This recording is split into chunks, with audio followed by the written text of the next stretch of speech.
Hello guys, good morning to everyone, and for today's video ay papakita ko po sa inyo ang ginagamit kong fabric conditioner, surf conditioner, la perfume, napakabango niya. Tapos kahit konti lang yung ipapatak ko sa mga damit sa tubig, yan, mabango na siya.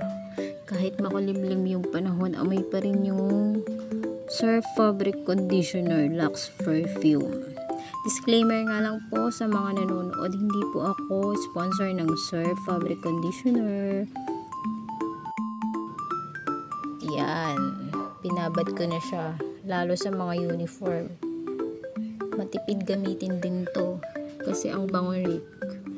Hindi ko na pinakita yung tubig ng Surf Fabric Conditioner. Dapat pinakita ko nga pala kanina, no? Sa susunod, marami pa naman tayong paglalaban na gagawin. Hindi lang naman for today.